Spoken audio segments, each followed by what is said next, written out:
Assalamu alaikum wa rahmatullahi wa barakatuh, my dear brothers, sisters, viewers and friends of Ikra TV. Welcome to another edition of Real Talk. I'm your host Iqbal Bana.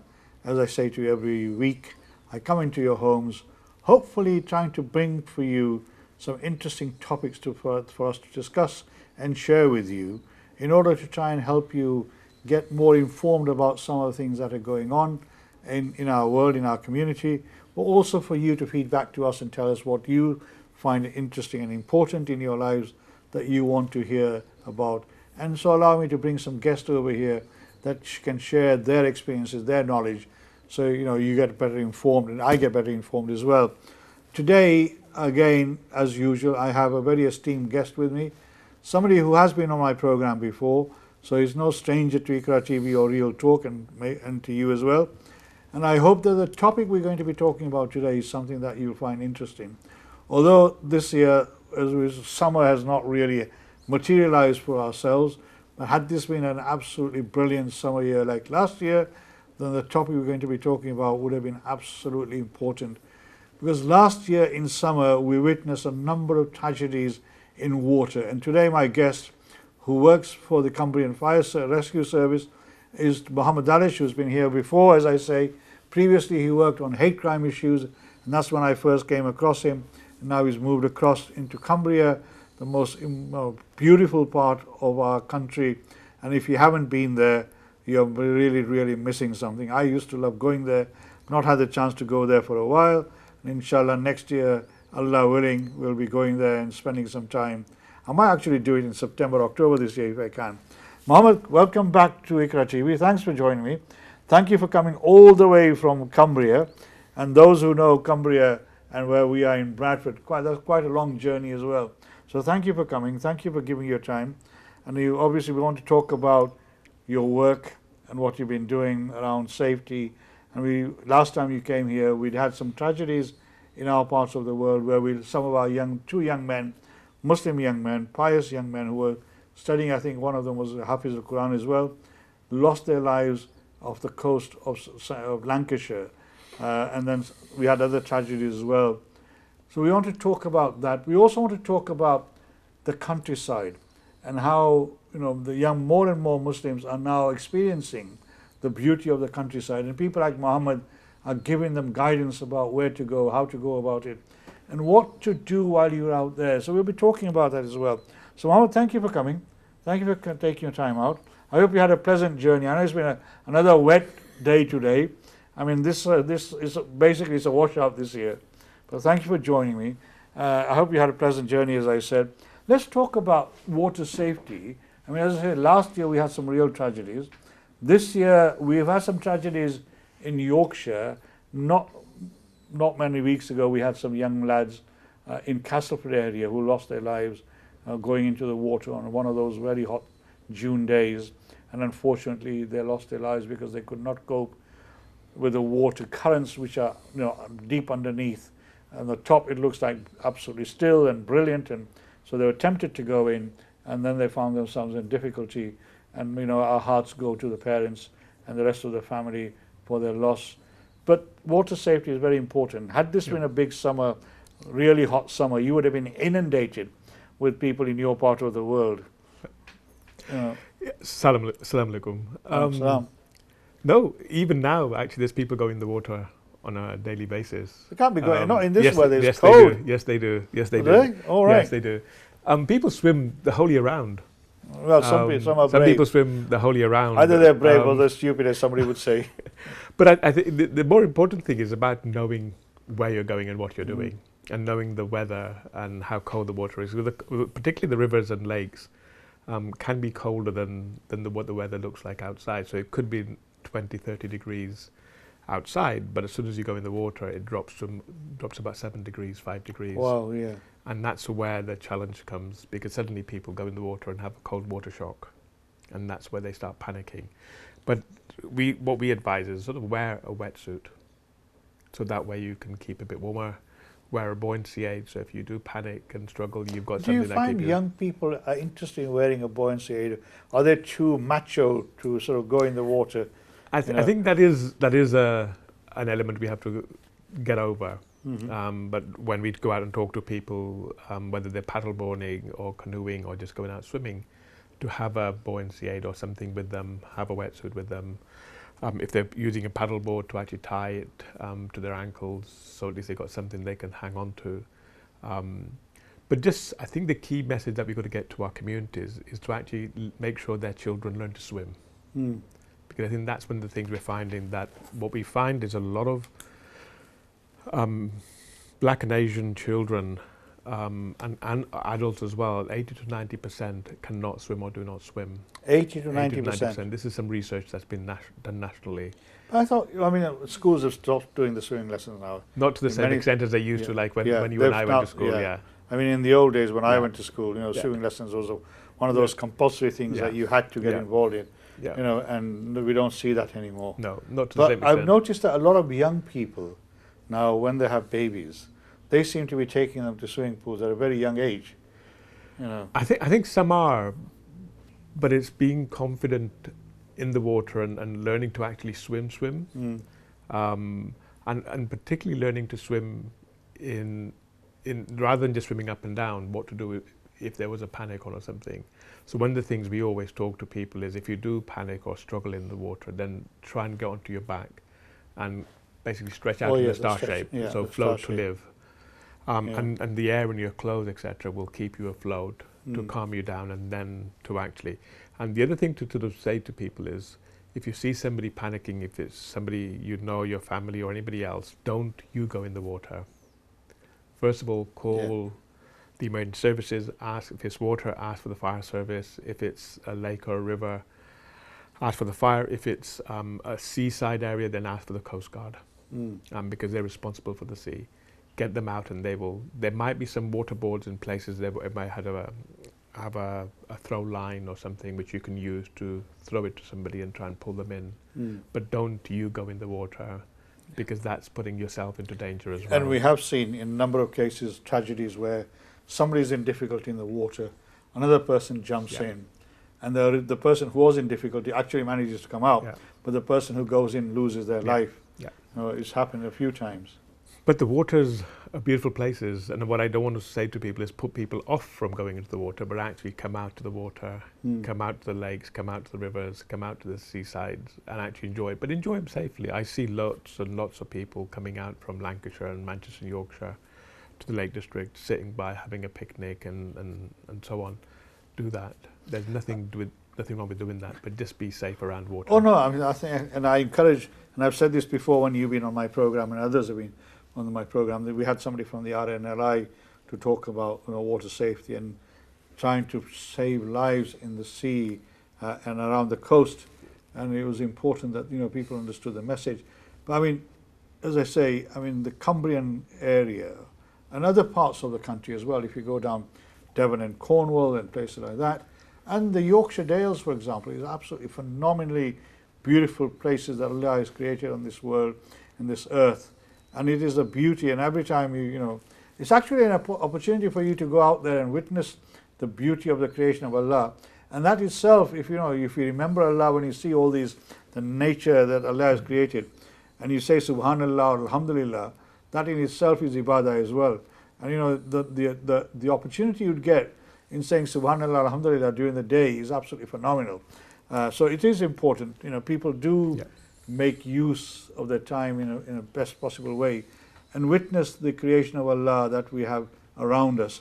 But in terms of the people coming into that part of the world, or going experiencing nature, have you seen an increase of our people? I mean, when our parents came, they were too busy working in factories, making money and sending it back home.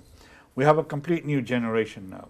Have you seen a change in the behavior of people from our community, more increasing, coming out and enjoying? Now I know we have a number of ramblers, groups as well, Muslim ramblers as well. There's sisters ramblers, or male groups, mixed groups as well. Now I know they're all dotted all around the country, but have you seen this increasing more and more over the years? I think there has been, and particularly over the last 4 years since the pandemic, because then you were encouraged to go out and get some fresh air and have a walk. And that also led to people, when you couldn't go fly abroad for holidays, people going within the UK, so you suddenly start seeing an increase.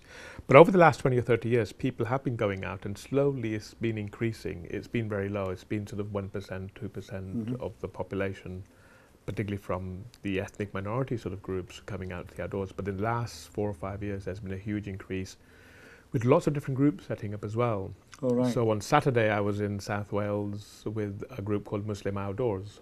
Right. And they're a group of women who go outdoors on a regular basis as a collective from around South Wales, Cardiff area, and they go into the Brecon Beacons and go out for a walk on a regular basis.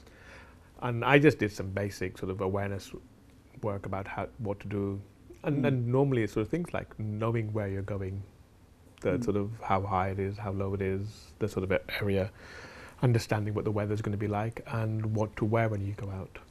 I mean, so a lot of people go out there. I mean, there was a tragedy yesterday. There's a child, a young 16, 17-year-old young hill walker missing. They can't find his body at the moment. But I mean, in terms of the groups or individuals wanting to go out, one of the important issues a lot of people want to adhere to is praying namaz. So proper washing and wuzu facility. I mean, in namaz you can pray outside. Yeah.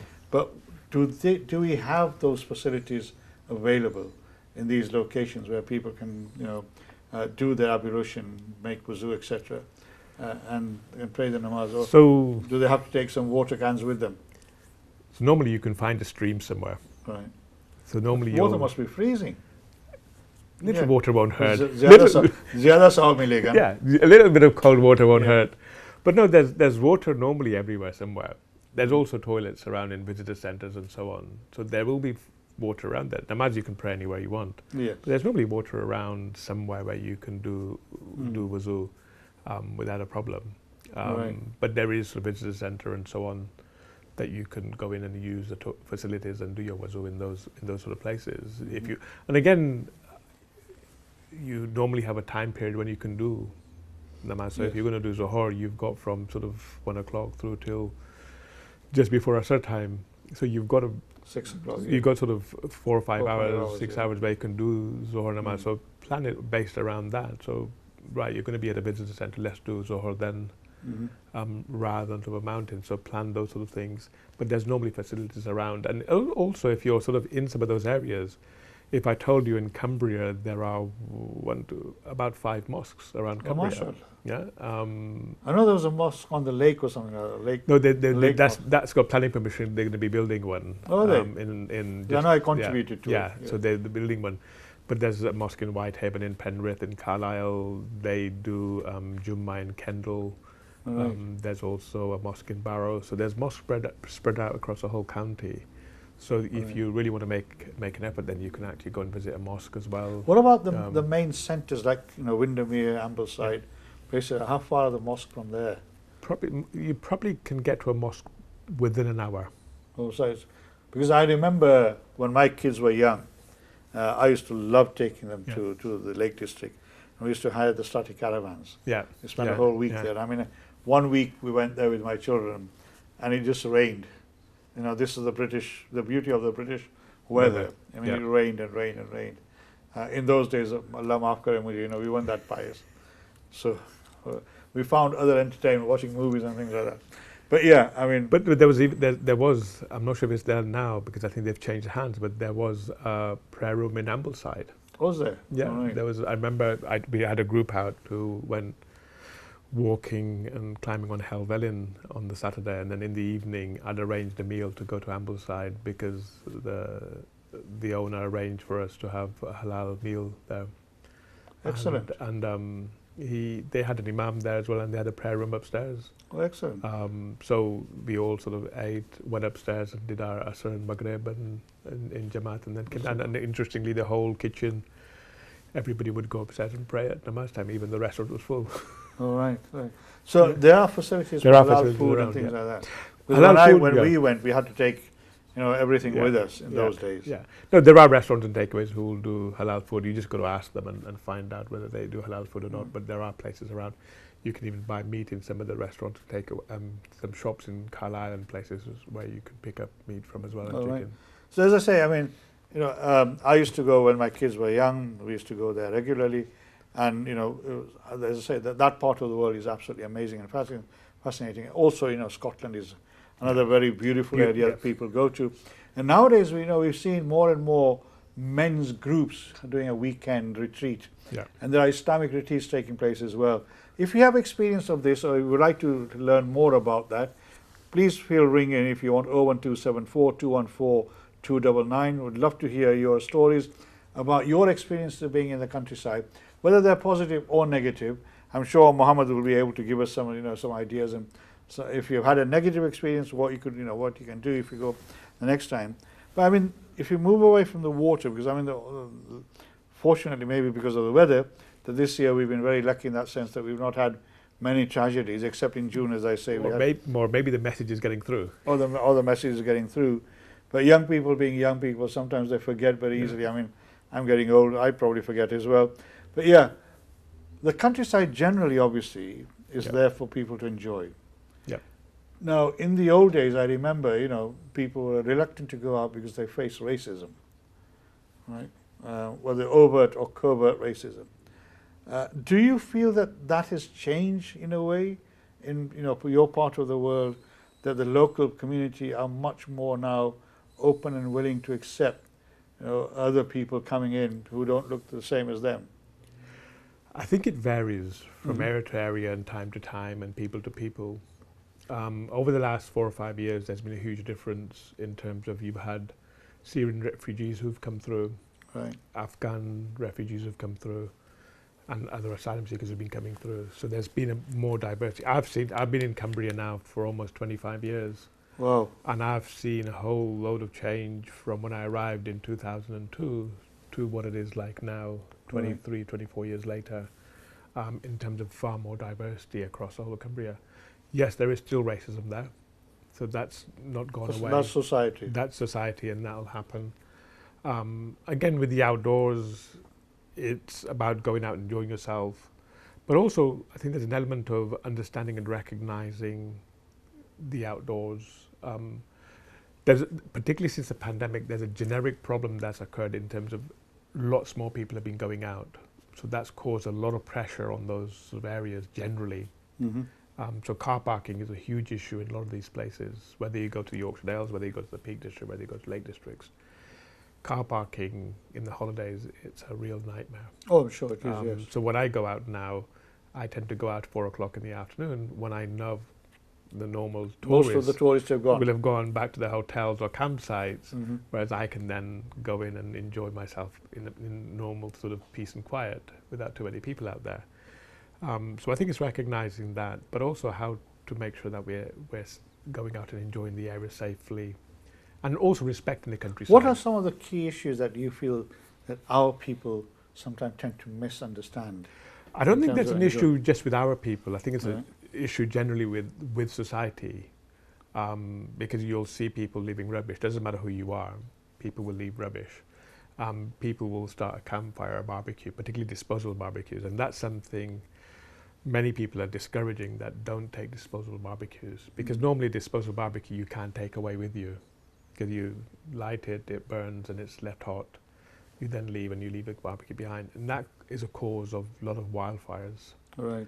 Because you leave the barbecue smouldering. You might even put it to the side. A bit of grass catches and then it goes up in flames. And that isn't any one particular community. That could be a whole range of people that's it happened with. Litter. Normally you have bins around in cities, but normally in the countryside there isn't always bins around where you can put your rubbish. And that applies to, I do a bit of litter picking when I'm volunteering in the Yorkshire Dales or the Lake District. I pick up more poo bags, dog poo bags, than I pick up anything else. So there's a general issue around making sure that, as they say, leave no trace. So when you go out, whatever you take with you, make sure you bring back, and not leave anything behind, whether it's a sandwich wrapper. Even orange peels and things, don't throw away, because banana peels, they take a long time to rot. So think about what you do. But go out and enjoy the countryside. It's there and belongs to all of us. We all pay our taxes for it. So go out and enjoy the countryside. There's so much countryside also on your doorstep. So think about it in your local parks. When I was in Cardiff, we walked in a local park that they probably walk through every day, but we looked at it slightly differently because we were reading maps and so on.